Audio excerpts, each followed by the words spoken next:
Greetings, everyone. Pete Pardo here from Sea of Tranquility. Welcome to Pick and Day 28, the finale of albums that are 40 years old. In 2023, we've been looking back the year 1983 all month long, 28 days. We've picked out our 28 favorites, albums that are celebrating their 40th birthdays, 40th anniversaries. Here in 2023, my final pick, I saved, again, I don't know if it's my absolute favorite. It's definitely one of my favorites from this month. Could be my favorite. I don't know. On any given day, it probably is. And this is the 11th studio album from this band, released September 12th, 1983. Recorded at the Manor. Produced by Robin Black for Vertigo Records. Warner Brothers, I believe, here in the States. That's right. Born again, we'll be born again. Yeah, I'm not going to do that. Can't do the Ian Gillan scream. No can do. This is the one and only studio album featuring the lineup of Tony Iommi, Geezer Butler, Bill Ward, and Ian Gillan. Of course, the legendary Deep Purple vocalist who comes over from the Gillan Band to join Black Sabbath after Ronnie James Dio leaves, Vinny Appice leaves, Bill Ward comes back, Ian Gillan comes in, they release this album, Bill Ward leaves, in comes Bev Bevan from ELO and The Move. They go out on tour. This is a crushing album. You know, murky production notwithstanding. I just love the songs on this album. This, to me, is one of the most evil-sounding and heaviest Black Sabbath albums ever. It's just an absolute monster. I've liked this since day one. Yeah, that album cover is just legendary, perhaps for all the wrong reasons. I still remember going to see this tour, Black Sabbath and the Quiet Riot, at the Brendan Byrne Arena in East Rutherford, New Jersey, and coming home with a Black Sabbath Born Again jersey. My mother was like, "You're seriously not going to wear that shirt, are you?" And I'm like, "Yes, I'm wearing it to school tomorrow." And yeah, she hated it. I loved it. Love this album. I mean, come on. Trashed. Disturbing the Priest. Zero the Hero. Digital Bitch. Born Again. Hotline. Probably my favorite song on the album is Hotline. Keep It Warm. I just think this is one of Ian Gillan's greatest and most evil vocal performance of all time. When I look back on all the albums Ian Gillan has recorded on, my two favorite vocal performances are Deep Purple in Rock and this. And part of me wishes they would have did another album at least. Maybe it was just only meant to be the one album because, of course, Ian goes back to the reformed Deep Purple. Black Sabbath gets Glenn Hughes, another former Purple guy, to come in, right? So, but yeah, I love this album. It's so heavy. It's crushing.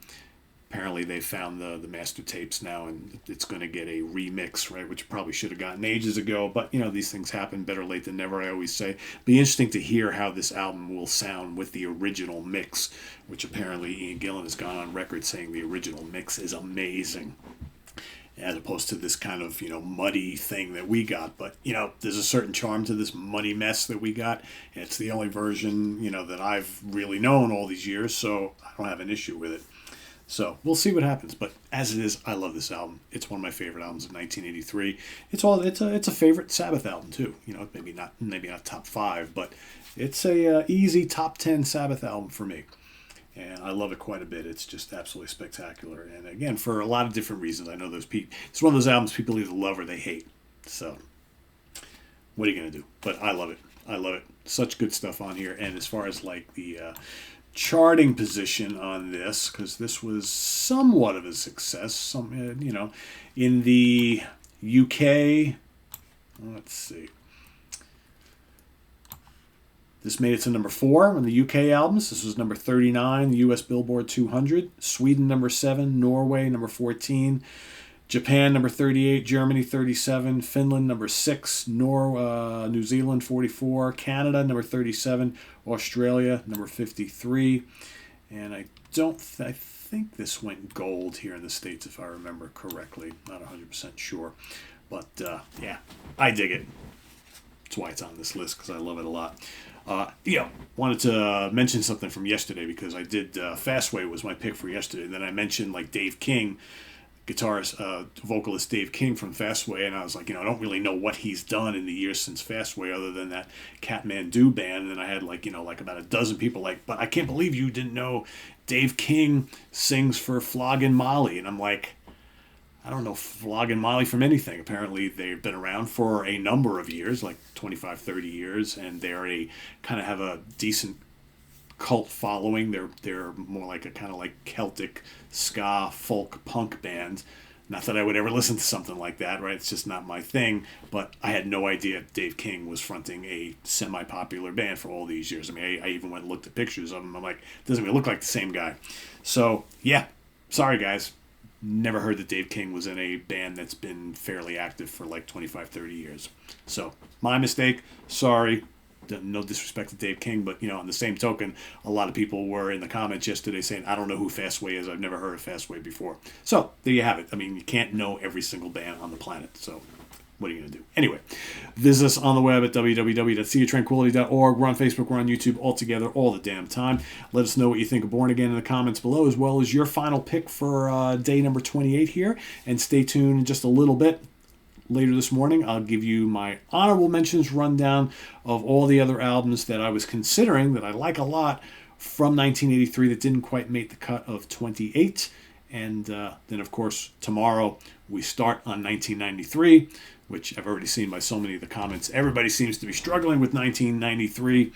Nobody has many favorites and all that kind of stuff. Well, then maybe you'll hear about some cool stuff that you might want to listen to from 1993 that I think are pretty damn good. So if nothing else, tune in for that. If you can't put together your own list and you really weren't listening to much music in the 90s, trust me, there was plenty of good music in the 90s. So I'm going to bring 31 of my favorites to you starting tomorrow morning. So till then, please subscribe if you haven't already and click on that notification bell so you get alerted of all of our content as it posts. And please do hit the like button before you leave. Also, if you care to make a channel donation, we get the links to our Ko-Fi page below, as well as our merch page. And for all you Hudson Valley folks or people in the New York, New Jersey, Connecticut area, don't forget we've got a cool little concert coming up on Saturday, the 4th of March, over at Quinn's Pins in Middletown, New York.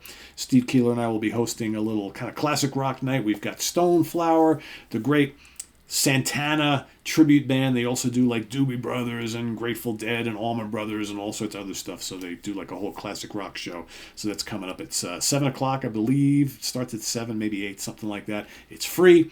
So if you're in the area, you want to come down for a couple hours to check out some classic rock stuff and meet Steve and I and hang out and chit-chat and listen to some good tunes, that's going on there. Also, you can go bowling. There's bowling there. There's video games, arcade. There's a restaurant and brew pub. All this kind of stuff is all built into the place. Very cool little entertainment complex. So it's Quinn's Pins in Middletown, New York.